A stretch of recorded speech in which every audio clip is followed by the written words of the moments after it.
Starkville to our studios in Jackson, Mississippi.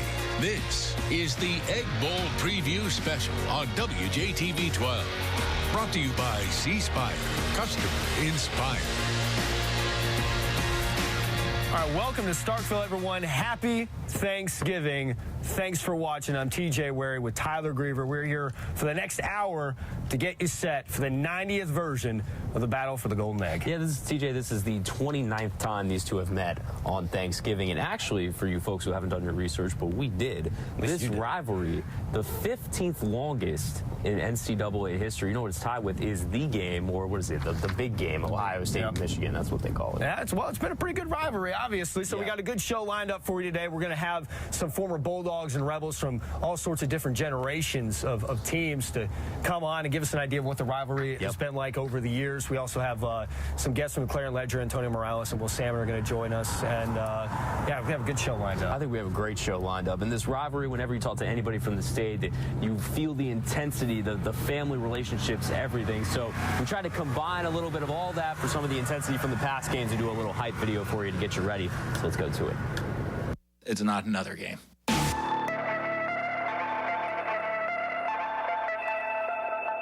A grudge match.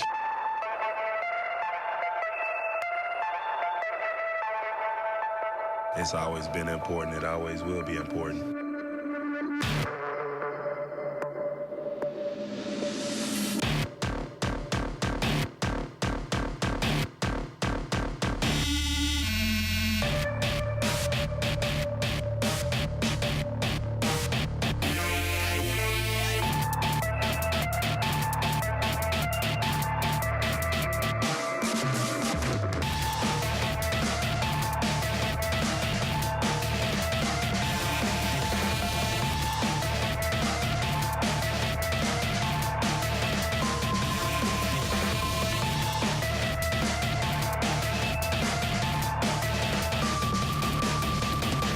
Mississippi's an intense state, always has been. Everybody's trying to one-up everybody. Most of us, grew up down the street from each other. You do grow up with that competitive atmosphere, that competitive edge that you want to beat these guys because it is a clear choice between Ole Miss and Mississippi State.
Well, if that doesn't wake you up from your post-meal nap, I don't know what will. I'm ready to go. Let's go. Let's go. I'm so hyped for this game. It's always the rivalry games, man. It really does. It's like a cliche to say it feels different, but it always does when you're in the stadium and the crowd gets rolling. So I'm ready to go. Yeah, for sure.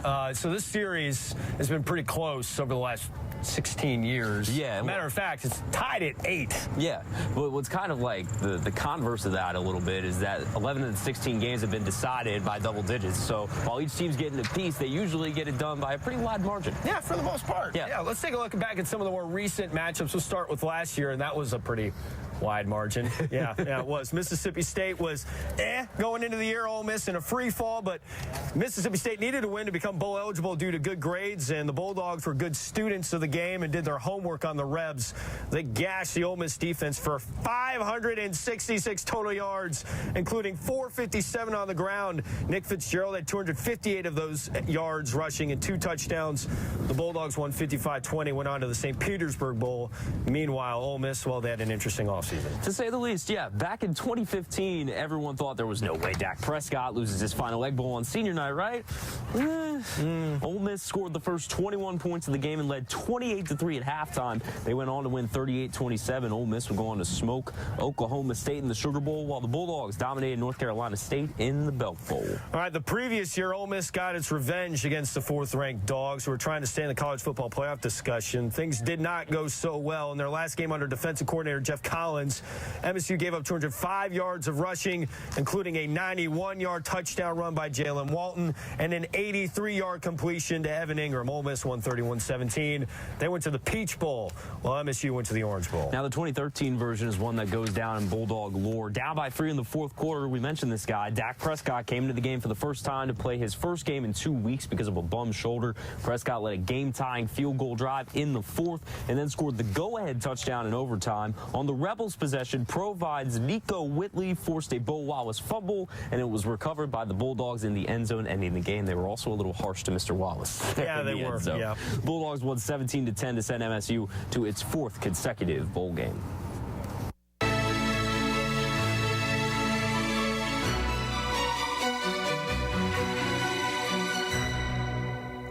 The times we won, there was never a question who was the better football team. The times they won, little question. Most of us were recruited by both schools. There's a lot of competition even amongst families. Probably more of my family is Mississippi State folks than there are Ole Miss people now. Being able to go to Christmas that year and meet all of my family and not have to hang my head when I walked in the door was pretty special. When I went up to Ole Miss, it was kind of like, when I went to visit, I just didn't like the vibe as much as I did. You know, I'm a country boy to the heart, and I just didn't feel that in Oxford. It's just the environment up there, you know, and people that know Oxford, they know what I'm talking about. I hate the Cowbells with a passion. It's the most annoying thing on earth. A lot of us weren't too fond of Jackie Sherrill. So that provided some incentive and some motivation as well. Yes, everybody seems so friendly, and then they talk about the game, and they still seem kind of friendly, like they're saying like bad things with smiles.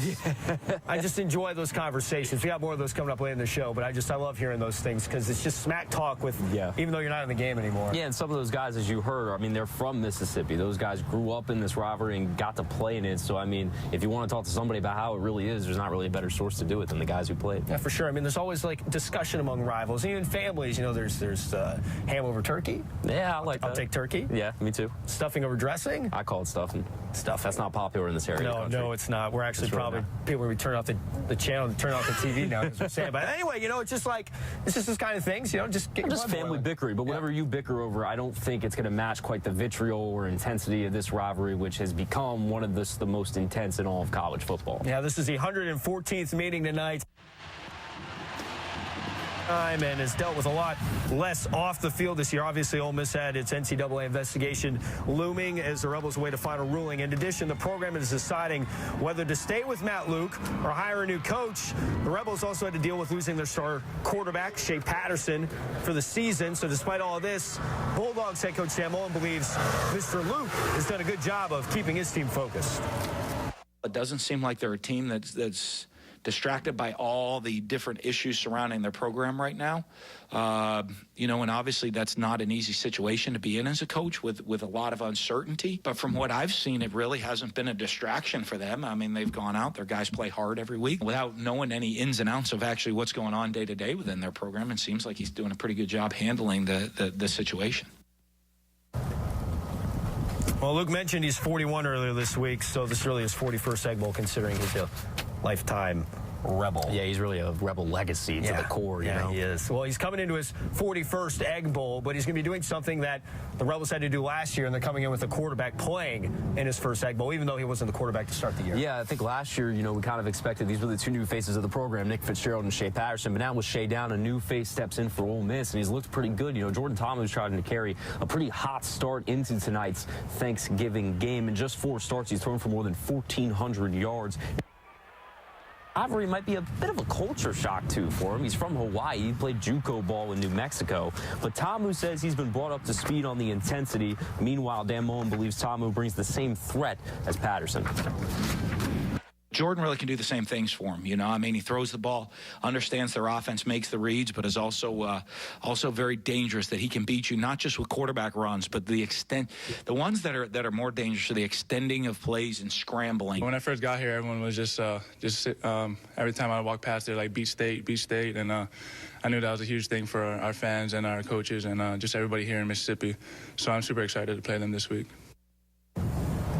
Tamu has rushed for 173 yards and 4 touchdowns in 4 starts, TJ.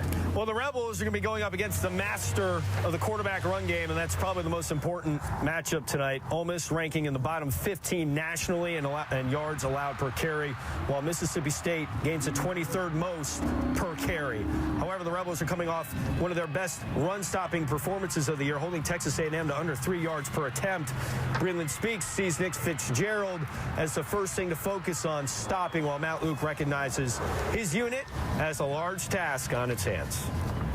They do a great job of running the football, and that's something that we've struggled with. And so I think we have our work cut out going there and stopping the run and forcing them to throw it. The quarterback, Fitzgerald, is an outstanding runner. He's going to get his yards. He's going to fall for it for about 5-6 yards. He's just hard to stop.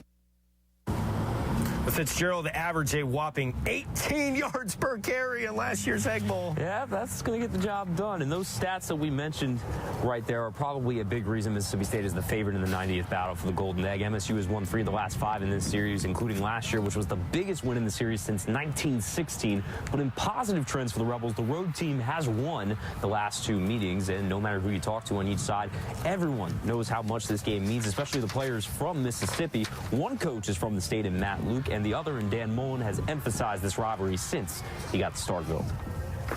It's not another game. You know, rivalry games are just not. And so I don't even have to bring it up. I mean, they know. If you're a coach at Ole Miss, there's always pressure to win this game no matter what. It's always one of the biggest games of the season, and you have to treat it that way. And me being from Mississippi, I know that more than anybody. As a child, people been telling me, you go to Mississippi State, you got to be Ole Miss. I mean, they tell you the rivalry from the back.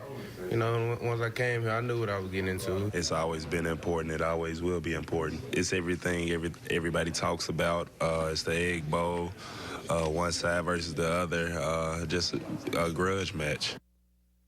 Ole Miss leads the Egg Bowl series 57-27-5, and note that is not the all-time series, just the battle for the Golden Egg. All right, some injury news going into today's game. Dan Mullen says wide receiver Donald Gray is out for the rest of the season after having hernia surgery. He's missed the last 3 games. Gray is one of the team's 2 seniors in the receiver group. The other is Gabe Miles, who's missed the last 4 games, and Mullen hopes to have him back this week. He leads the Bulldogs to 24 receptions and is tied for the lead in receiving touchdowns with 3 on the team. All right, coming up after the break, it's Into the Film Room with Jake Wimberly at ESPN 105.9 The Zone. We discuss Mississippi State's win over Arkansas when we come back. This is the Egg Bowl Preview Special on WJTV 12. Brought to you by C Spire. Customer inspired.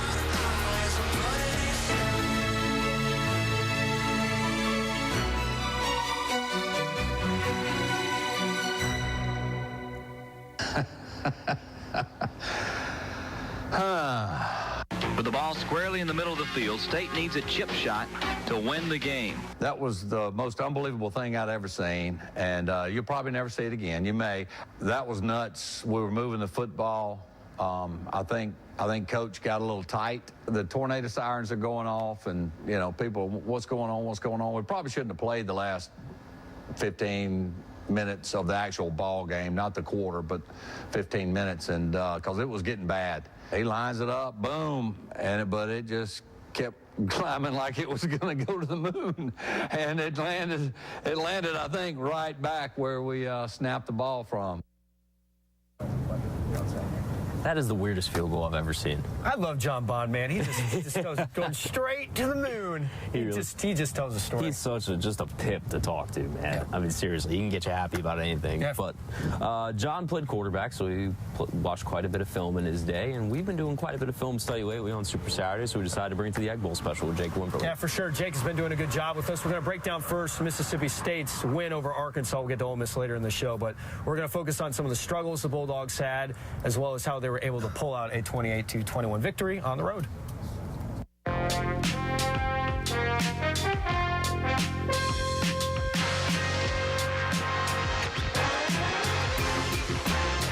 As you go into this game, you're looking at Mississippi State, and that start against Arkansas. You didn't like how the Bulldogs started that game against Arkansas. Why? I just felt like Mississippi State got out of rhythm from the door. And, I felt like Dan Mullen, we talked about the last 5 minutes of that Alabama game and how the play calling was not good. It seemed like that transferred over into the second portion of the game. What you did find out is Dan Mullen didn't practice his team in pads all week. Trying to rest them up, I get the theory, but they looked very lethargic early. They also looked like the play calling was really bad. Tried to pass the ball a lot. Aries Williams out for a disciplinary reason early, but it still looked like it got them out of sync, and it took them literally 2.5 quarters to get in sync, and I felt like that was a bad move on the coaching staff. Okay, here's Mississippi State's opening drive of the second half. So they didn't score on this drive, but they started doing things that they're supposed to be doing, like, running the football with Nick Fitzgerald. And that's about as good as it gets. And you figure the way Ole Miss has not been able to stop the run this year, that this play should be in high demand, high frequency today against the Rebels? Yeah, Mississippi State, when they decide to do this, they do a really good job. They run a bubble from the wide receiver to pull a linebacker out. They run the play action, RPOs, that's the buzzword this year, and then get Nick Fitzgerald out in space. And he's as good as any quarterback in the country. Once he gets in space right here, one-on-one matchup, makes a linebacker miss, gets into the second level. And, I mean, again, Mullins talked about it, deceptive speed he has. He's so big, but he just runs away from defenders. All right, let's go to the fourth quarter now. Bulldogs down a touchdown, and Fitzgerald, I've said this a few times, I think he's underrated as a passer, mainly because of the issues they have with the receivers sometimes, but that was a pretty good throw here. Had plenty of time to pass, too, to get Reggie Todd wide open. Yeah, the play action really set that play up. A couple things going on here. One, the play action pulls a safety. Really, they're not really running a safety. They run a safety high, kind of spying. But you can see once they run the play action, this guy's going to spot over, and this safety's going to bite down, which leaves this open. Reggie Todd does a really good job of releasing inside and then getting behind the defender. One of the things you're noticing is some of these young receivers, they're running better routes. And Todd able to, right about there, get inside the defender. And then once he gets inside the defender, he's got the height, and he's got some athleticism and a great throw, like you said, by Fitzgerald to put the ball on the money, so to speak. And that was something we talked about earlier in the year, like the Georgia game and the Auburn game, where they just weren't running good routes. But, I mean, he's got a one-on-one situation out here with a defensive back, and he's got the whole field to work with, and he runs a good route. Look at all that separation there at the end. Yeah, he did a really good job, and you did not, like you said, you did not see that early in the year from Reggie Todd or from some of these young wide receivers. Again, Mullen talks about snaps and game time, and, of course, he's right. It's starting to pay off. Okay, this kind of goes back to my underrated as a passer kind of thing. This is a game winner. That's a pretty stinking good throw right there to win the game. It's a great throw. Arkansas thinking run right here, but Fitzgerald rolling the pocket. And then, of course, you've got to give credit to the wide receiver there for getting some separation and, of course, getting the inside bead right there. Good job by Todd clearing. Todd probably could have went up a little deeper, but, again, a great throw with, a man in his face for Fitzgerald. Again, we talk about his throwing ability, and he takes a lot of heat, rightfully so, but that is a perfectly placed football. 20 seconds left. Kind of what we talked about with the Alabama game. Mullen kind of sat on it in the Alabama game. He decided here we're going to go get the touchdown.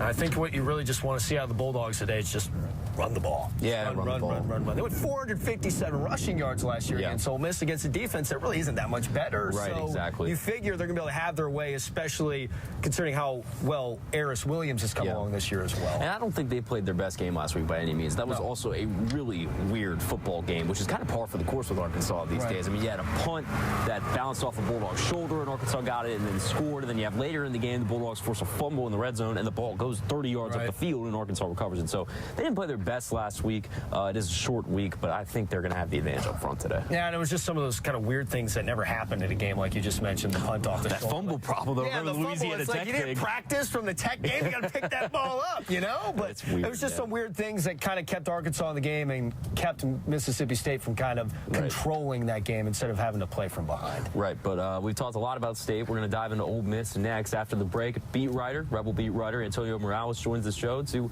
break down the Rebels' chances in this one and also what could be happening after tonight. Because remember, it's the last game of the season for Ole Miss, so stay tuned. This is the Egg Bowl Preview Special on WJTV 12. Brought to you by C Spire. Customer inspired. Welcome back into our Egg Bowl special. I'm Tyler Greever, joined by Ole Miss beat writer Antonio Morales. What's up, man? Happy Thanksgiving to you. Happy Thanksgiving to you, too. Did you get any food in you this morning? Anything Not yet. Not yet? Yeah, still waiting. Oh, come on, man. Well, they should have a nice spread at the game at least. Antonio, William Faulkner has said before that if you're going to understand the world, you got to understand a place like Mississippi. And I feel like if you're going to understand a rivalry, you might need to study the Egg Bowl a little bit this year, especially that everything that has gone into it with the Rebel Rags lawsuit, with Leo Lewis and Kobe Jones and everything that's transpired. How much of that seeps into this game, and have the players and coaches really even talked about it that much? At Ole Miss, they were asked a lot about it on Monday, and they downplayed it. Yeah. They downplayed pretty much the whole thing. They said, Matt Luke said, any of those allegation stuff, it doesn't matter what's going to happen on the field on Thursday. That's what they say publicly. Privately, I would assume it's something different. But they put on a good face on Monday, and they didn't act like any of that stuff seeped in or they paid attention much to it. But I'm pretty sure privately it's something different. Yeah, I don't know if any rivalry game in the country has quite as much going off the field, even between the fan bases, really. But on the field, if Ole Miss is going to win this game, I believe a 16-point underdog coming in tonight. What are the things you're really watching for? Just the line of scrimmage. In MSU's 3 losses, teams have been able to run the ball well. And Ole Miss is going to need that balance because last week against Texas A&M, the Aggies just kind of pinned their ears back and they just went after Jordan Ta'amu. And that was the first time he'd kind of been pressured all year.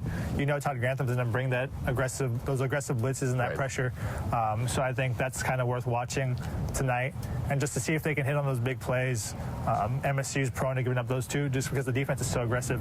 Yeah. I think that Ole Miss hasn't proven it consistently that they can hit those big plays against a quality defense, so let's see if they can do it tonight. Yeah, Matt Luke going into tonight, I feel like he's in an interesting spot because if you get this win, an unexpected win, you feel like it would help you in your chances to get that interim title stripped and be the permanent head coach, but it's no secret that the Rebels are currently searching, weighing out candidates. What do you think, if they did win tonight, would that help him really at all, or are they moving on no matter what? I think they're moving on no matter what. I think it'll help his case, but yeah, I just see them opting for change. He was part of Hugh Freeze's staff. I know that's not really fair to Matt Luke, but that tenure just brought a lot of drama. Just severing any ties you can, basically. Yeah. And even if he was still like on the recruiting trail, then he's still part of Hugh Freeze's staff. He'd still have to answer some questions because he was kind of related to not what was going on, but that tenure. Right. I don't think it's a wins-losses thing with Matt. I think if Ross Bjork's on his side, it's going to be just the overall season. It wouldn't have as much to do with today as any other game. Yeah. I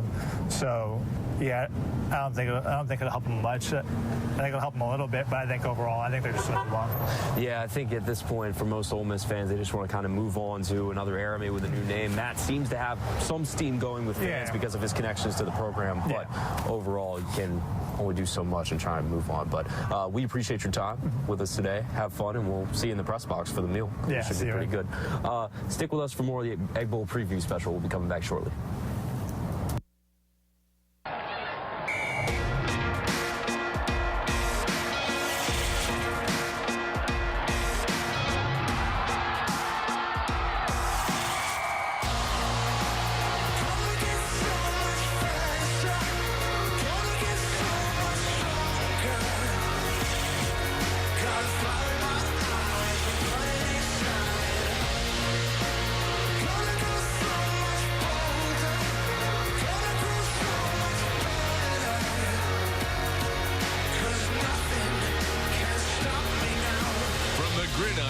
Starkville to our studios in Jackson, Mississippi. This is the Egg Bowl Preview Special on WJTV 12. Brought to you by C Spire. Customer inspired.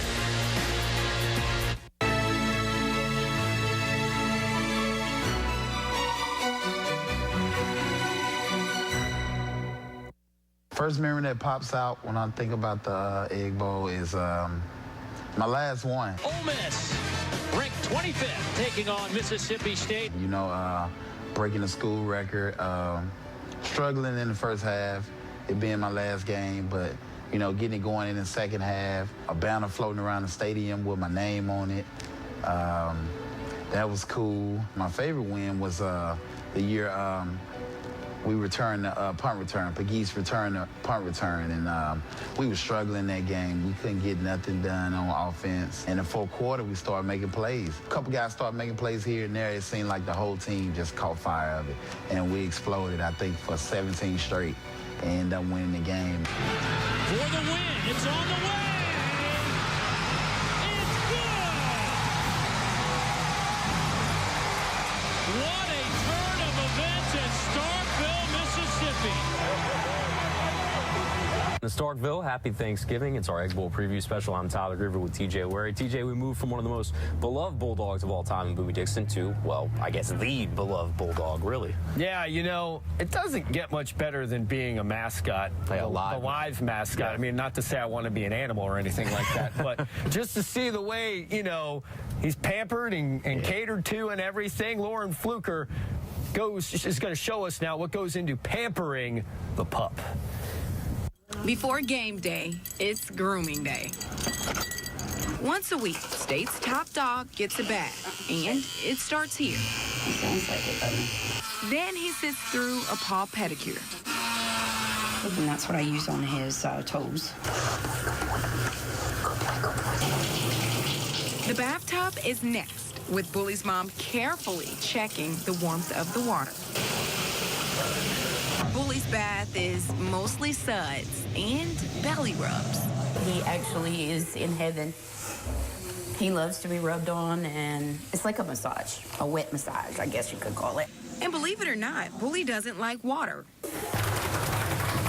But being a clean pup is part of his job. And then we'll rinse him again, and then we do his face. The best thing about it all for his mom. I mean, we live together. We hang out together. Come on, let's get out of the way.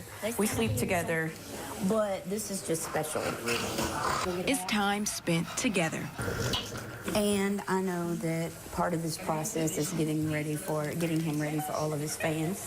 In Starkville. I wasn't ready, Bully. Lauren Fluker, WJTV 12. To build our future, to build the state dominance, and you're leaving here champions. You're leaving here champions. We're never losing to this team again.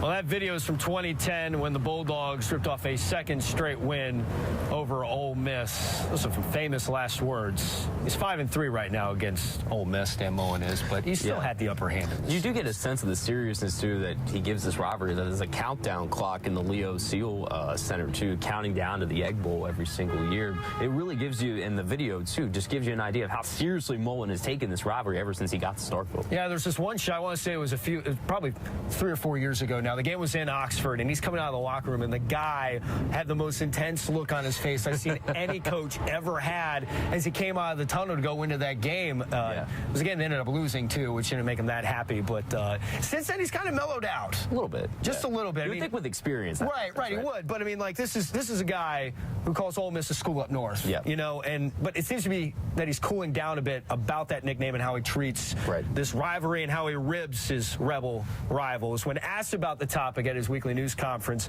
Mullen says the success of his program is why he doesn't place so much emphasis on the Egg Bowl like he used to. I don't want to belittle it because it's still, I mean, this is the biggest game of the year, right, for us. Within the program, for our fan base. It's still the biggest game of the year. I don't want to downplay it. But we've also, I think, elevated the level of our program with a little bit more national prominence that is not all about one game now. I mean, we're trying to compete for championships in the SEC and national championships as a program. And I think that rise in prominence as the program has maybe brought other attentions, not just this one attention. So I just think everything around it and within the program has raised up, and maybe so it doesn't seem that it's an all or nothing game anymore. Well, if MSU does win today, it'll give the Bulldogs 9 wins for the 3rd time in 4 seasons. Coming up next, Will Salmon, the Mississippi State beat writer for the Clarion Ledger, joins us to talk about the Bulldogs season and the impending talk, you know what's coming, of Dan Mullen to a new job? We'll see. I don't know. We'll be right back. This is the Egg Bowl Preview Special on WJTV 12. Brought to you by C Spire. Customer inspired. I'm TJ Werre, joined now by Will Salmon, the Mississippi State beat writer for the Clarion Ledger. Thanks for taking some time out of your day to come by one more time. Oh, anytime you guys ask, I'm down for it, man. Well, I appreciate it. So, you got a favorite Thanksgiving food? Like, if there's when we go into the press box, what is the first thing you're going to go for? I love turkey, man. I'll go for turkey like 3-4 days out of the week. That's how much I love turkey. Okay. So, big day for me. That you actually get somebody probably who knows what they're doing when they're making the turkey. That makes it even that much better. So, you're definitely a turkey over ham kind of guy? No question about it. Okay. Do you like the Thanksgiving Day game for the Egg Bowl? How do you feel about that? You know, I'm a little undecided. I think it's kind of cool, though. You know, it kind of adds that twist to it because you have 2 teams that really hate each other on Thanksgiving. So there's some irony there. That's pretty funny.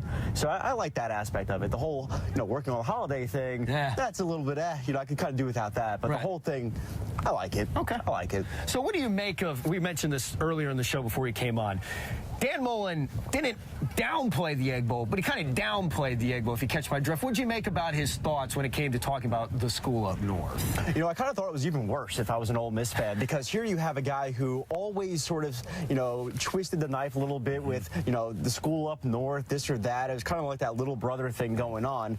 Now, all of a sudden, you have the little brother getting a little bit bigger than Big Brother, and now they're so big, quote, that, this game, we could kind of, it's not that big of a deal, it's a big rivalry, but we have bigger things to worry about these days. We're a ranked team. And it's really funny because you think about where he came from and just the intensity he brought into this game, and now he's just like, it's an interesting transition.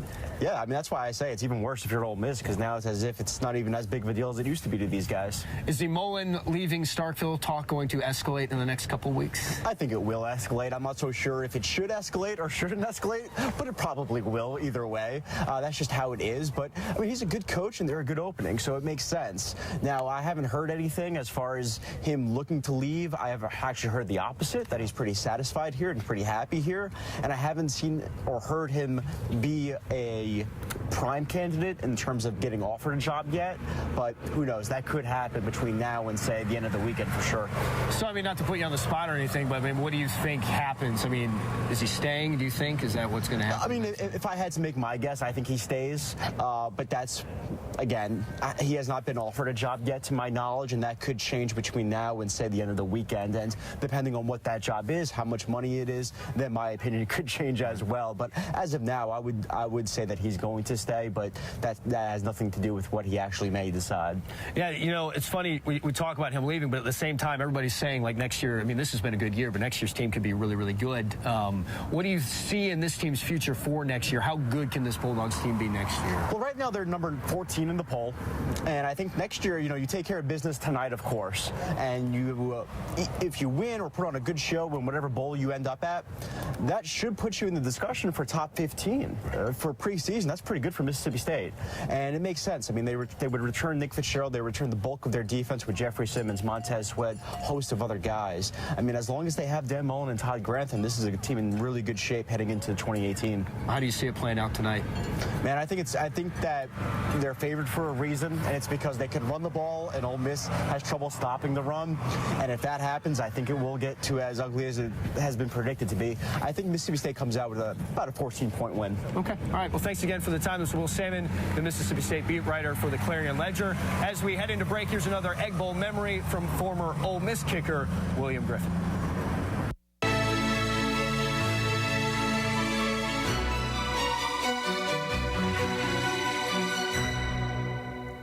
It's always a great atmosphere, and back during those days, of course, they could ring the cowbells throughout the game and at the line of scrimmage, and it was very difficult for guys like Tim Ellis, who was our quarterback, you know, to call the signals and everybody get on the same page. And believe it or not, the players, and back during the time that I played, we had lots of friends that were playing on Mississippi State's team and vice versa. And when we would go home after the games, lots of times their guys would come over to Oxford and be with us after the game, or we would do the same thing, you know, or meet up somewhere. So, you know, the fans get all into it, and that's all great, but really the players, for the most part, get along really well.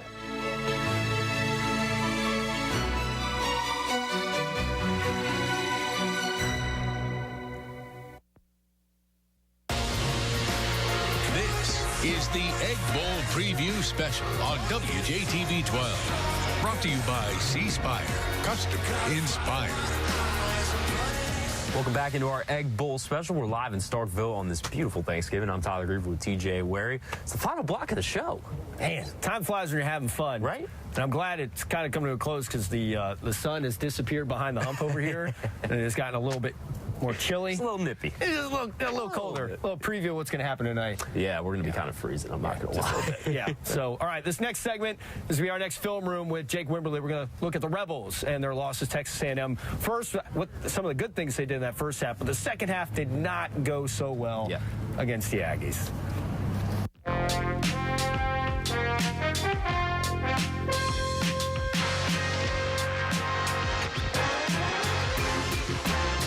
All right, so Jordan Ta'amu moving on to the Rebels has looked pretty good in Shea Patterson's stead, out for the year with a knee injury, and he looked really good in that first half against Texas A&M.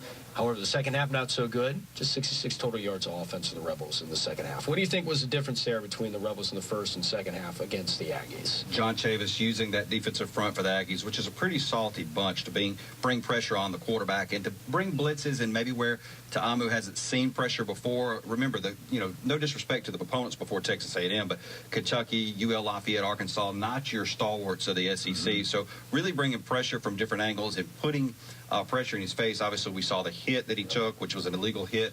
Nonetheless, pressure, stuff he hasn't seen. I think that really caused this Ole Miss offense to sputter. And then also struggling in the running game in the second half, something they were actually successful with in the first half. I love this whole play by the Rebels here with Jordan Wilkins.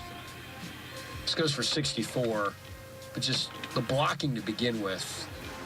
Yeah, they really pull three people right there, TJ, which is interesting. They pull the backside guard, backside tackle, and a tight end who's doing a fantastic job. So really old counter tray right there with three guys. And then, of course, Jordan Wilkins, you mentioned it. Look, if Jordan Wilkins in that running game can get out and give Ole Miss some breathing room with the running game, it can really open up the passing game. I love that scheme. I love what Phil Longo did with that play. Rod Taylor nearly gave him a concussion when he hit him in the face. Look at this.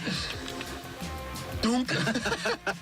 But look, and it's great, too, because the Aggies are bringing all the pressure this way. I don't know if it was a call or what, but they got everyone coming from that direction, leaving this side of the field. They did, and you got some big men, some big hog mollies blocking downfield as well. Especially Rod Taylor. He delivers a huge block right here. Yeah, and I want you to go back one more time. I want you to look. I don't think he gets enough credit, but when you talk about DK Metcalf on the edge at the top, watch him block right there, turns the defender to the sideline, and really springs that play. That's what you want out of your wide receivers when they're not catching passes. The Rebels committed a gajillion penalties in this game. This is a 2nd and 17. But they forgot to tell Ta'amu that. This turns into a touchdown. Good throw. Good move by Mr. Sanders to get open. Yeah, great double move there. Really brings the defensive back out of his shoes right here. Boom, right there. And I'll tell you what, for all that we can say, as far as the disappointment of the season for Ole Miss, when they are throwing catching the football, they're as fun to watch as anybody in the country. They got wide receivers that can run. Sanders, another young guy in this group. And again, a great throw and catch. And, of course, Ta'amu's dad, he's one happy guy, and he should be. But as we were talking about leading into this little part, they brought the pressure. Ta'amu makes a mistake, and he throws a pick six, and that was essentially the game right there after still not being able to move the ball in that second half. Yeah, I felt like, and I tweeted this out after this play happened, that he got a little too cute, got a little too, happy in the pocket. I mean, he's trying to make a play. You got to give him that. But right here, play action, he probably should have just took a sack right there, or at least just thrown it out of bounds. He gets the spin move. And then, of course, again, that defender spying the guy up top who runs basically a stop route. He's sitting and waiting, and the defender right in his hip pocket, boom, there he comes. All right, now that we've seen the tape, I think the spread last I saw was like 17 points. Do the Rebels stay in there? Can they hang in there? What do you think is going to happen today? I think that they can hang in there, but I don't think they will by the end of the ball game. I've got Mississippi State winning the ball game somewhere around 41-24, 41-28. I just think this offense, when Mississippi State decides they're going to run the football, there's not a whole lot that Ole Miss can do about it. It's just one of those things they can't control. Now, if Ole Miss can get some big plays early in the passing game, keep this thing close, make Mississippi State press, then maybe you see a situation where this ball game goes into the third quarter or the fourth quarter. But if Mississippi State plays a clean game, if they come out and play behind that crowd that should be a pretty rowdy crowd on Thanksgiving, I see Mississippi State pulling away in the second half.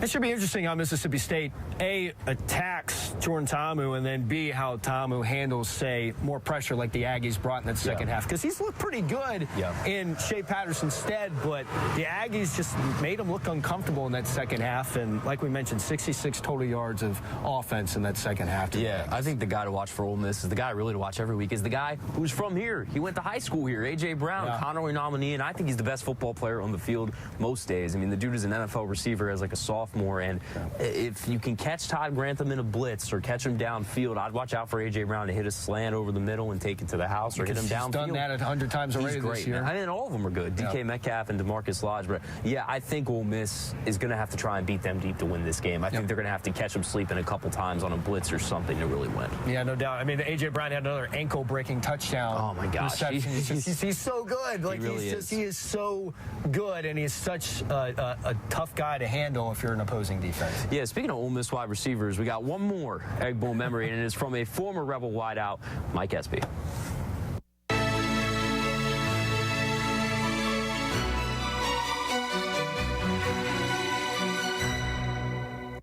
The one that sticks out the most to me is my freshman year, and a player from that game, obviously Eli Manning, but Chris Collins.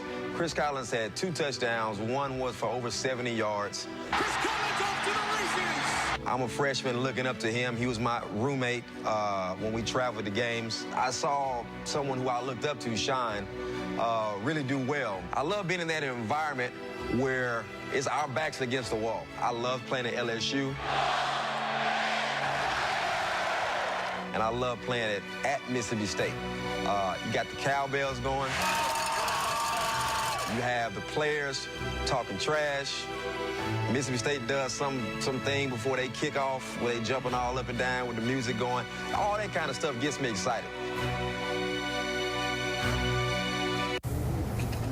Man, big shout out to all those guys who came into the studio this week and shared their memories. We had a really good time with them, and we got a lot of thanks to pay to a lot of people right now for sure. Close the show. I mean, we've done, I think this is our 8th preview show this year, and a lot of work goes into it, not from just me and Tyler, but a lot of people behind the scenes. So as we say goodbye to you on this Thanksgiving Day, we're going to show you a little photo montage of other people and the people we work with to help put this whole production together all football season. So for Tyler and for myself, TJ Werre, thank you very much. Happy Thanksgiving, everyone. Enjoy the game.